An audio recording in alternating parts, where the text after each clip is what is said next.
Bonjour et bienvenue pour ce podcast qui résume The Naked Warrior. C'est un livre connu et reconnu dans le milieu de la calisthénie, du bodybuilding, des sports de combat et des sports de force. On entend beaucoup de choses, notamment à propos de la célèbre méthode Greasing the Groove, alors rien ne vaut la lecture du livre pour remettre les choses à leur place. Ce dernier s'adresse donc, outre les curieux, à toutes les personnes qui sont intéressées par l'entraînement physique et, entre autres, le développement de la force. Tout le monde connaît son auteur sans le savoir, Pavel Tsatsouline, puisque c'est lui qui a exporté depuis son pays natal, la Russie, les kettlebells vers le monde occidental. Pour une analyse détaillée avec commentaires et cas pratiques, merci de vous reporter à la vidéo correspondante sur la chaîne YouTube dans la playlist Fitness.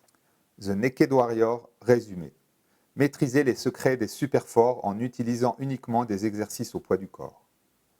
Chapitre 1. Règles d'engagement. L'expression « le guerrier nu » vient d'un technicien de combat rapproché et instructeur dans les forces de l'ordre qui a dit « Je devrais être capable de prendre soin de moi-même, même en étant nu ». Évidemment, il ferait mieux avec un MP5, un gilet pare-balles et une bonne équipe SWAT. Le même principe s'applique à la musculation.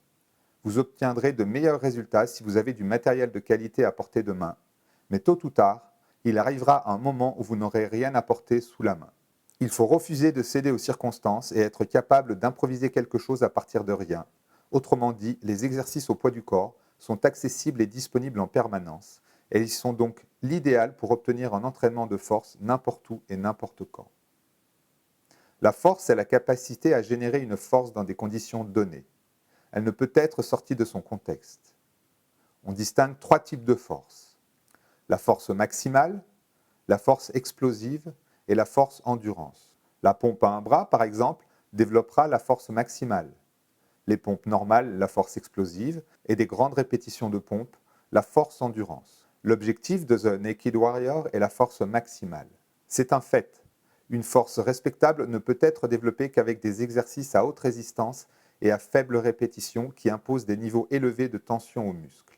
Les meilleurs gains sont obtenus en se concentrant sur un nombre limité d'exercices à haute résistance, sollicitant tout le corps, tels que le soulevé de terre ou l'arraché. Le programme The Naked Warrior ne propose que 2 exercices à faire à tout moment et en tout lieu. Le squat sur une jambe, autrement dit le pistol squat, et la pompe à un bras. La force se construit en contractant les muscles plus forts et non en les épuisant avec d'innombrables répétitions. Il faut une tension élevée et cela nécessite une résistance élevée ainsi qu'une concentration mentale pour contracter les muscles plus forts. Une résistance élevée peut être obtenue sans poids lourd en jouant sur les bras de levier et les répartitions du poids entre les différents membres. La force doit être considérée comme une compétence et doit être abordée comme une pratique. On doit donc pratiquer tous les jours, tout au long de la journée en se concentrant sur une tension maximale et en évitant totalement la fatigue et l'échec musculaire. La capacité à générer de la tension est la variable la plus importante pour devenir fort. Elle est plus importante que le développement de la masse musculaire. Les techniques de haute tension des arts martiaux vous aideront à parvenir à cela. L'auteur illustre ses propos avec l'exemple des haltérophiles et des gymnastes. Il nous apprend qu'effectuer plus de 6 répétitions par série entrave le développement de la force. D'où la question suivante. Si nous n'avons qu'un certain nombre de kilos de poids avec lesquels travailler, comment pouvons-nous rendre l'exercice suffisamment difficile pour effectuer 6 répétitions ou moins? La réponse tient en 4 points. En redistribuant votre poids entre vos membres, en manipulant l'amplitude des mouvements, en vous entraînant dans un environnement instable, en variant l'effet de levier et en minimisant le rebond et l'élan. Chapitre 2. L'entraînement. Grease the groove ou comment devenir super fort sans routine. La spécificité plus une pratique fréquente sont synonymes de succès. Comment fonctionne le GTG? Il est essentiel pour la réussite de ce programme d'éviter la défaillance musculaire. Une bonne règle à suivre est de faire la moitié des répétitions que vous pourriez faire si vous y mettiez tout votre cœur. Étant donné que le programme du Naked Warrior vise la force pure, faites 5 répétitions maximum et sélectionnez des variantes plus difficiles des exercices au poids du corps. La force est une compétence. Il s'agit d'être capable de fournir le plus d'efforts possible tout en étant le plus frais possible. Si vous souhaitez développer des jambes fortes et que vous n'avez à votre disposition que votre poids du corps, il n'y a qu'un seul exercice qui vous y aidera, les pistol squats. Les pompes à un bras et à une jambe est par ailleurs un exercice de tension corporelle totale. Le GTG est le programme de spécialisation ultime. Par définition, vous ne pouvez pas vous spécialiser dans beaucoup de domaines. Le Naked Warrior vous fera uniquement utiliser des pistol squats et des pompes à un bras, point final. Le guerrier est nu, il possède peu d'armes, mais il les utilise avec expertise. Chapitre 3. Haute tension. Des niveaux de force spectaculaires peuvent être atteints en augmentant l'intensité de la contraction musculaire. Plus la contraction est intense sur une grande partie du corps pendant un exercice, plus celui-ci est efficace. Pour une amélioration maximale, il n'est pas nécessaire de s'entraîner jusqu'à l'échec, mais la contraction maximale l'est. Certaines techniques appelées HTT, High Tension Technique ou techniques de haute tension, proviennent des arts martiaux. L'une des premières techniques est de contracter les muscles antagonistes et agonistes lors d'un mouvement et d'aller doucement. Autre technique, la puissance du poing.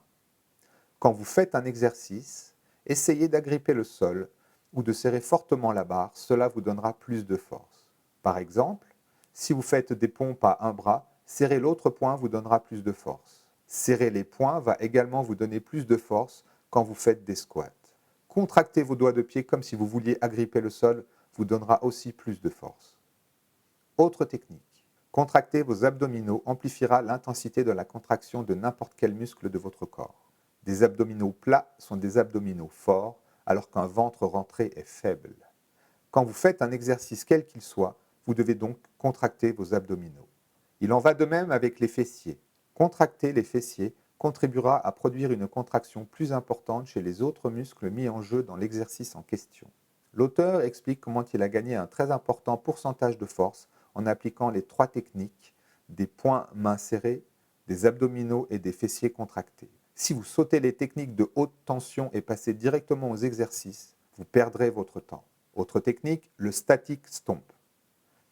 Il s'agit d'utiliser la pression au sol pour maximiser la puissance. Concentrez-vous sur l'application d'une pression maximale sur le sol avec votre pied quand vous faites un pistol squat et avec la paume de votre main quand vous faites des pompes sur un bras.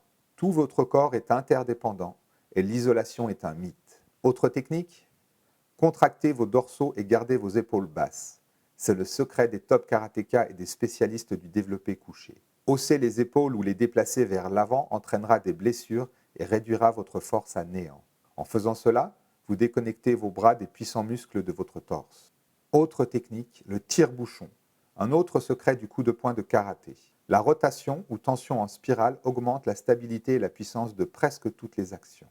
Notez que là où un coup de poing de karaté pivote de l'extérieur vers l'intérieur, une pompe ou un développé couché pivote de l'intérieur vers l'extérieur. Autrement dit, le bras droit bouge dans le sens des aiguilles d'une montre et le bras gauche dans le sens inverse. Vos épaules se rétracteront dans leur orbite et performeront plus fort grâce à cette rotation externe. Autre technique, le renforcement. Augmentez votre puissance jusqu'à 20% avec cette technique utilisée en bras de fer. Il s'agit tout simplement de contracter ces muscles avant de commencer l'exercice.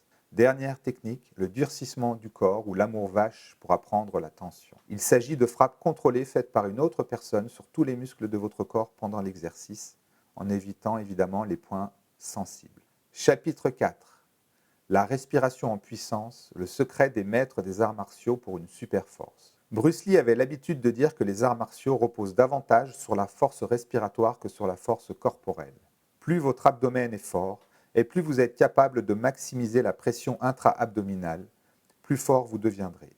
Le plus important à comprendre à propos de la respiration puissante, c'est que ce n'est pas vraiment la respiration ni l'échange gazeux entre les poumons et l'atmosphère qui compte dans l'amplification de la force. C'est la pression intra-abdominale ou compression. L'inspiration, l'expiration ou la rétention sont purement accessoires à la compression. Chapitre 5. Ramener le GTG à la maison.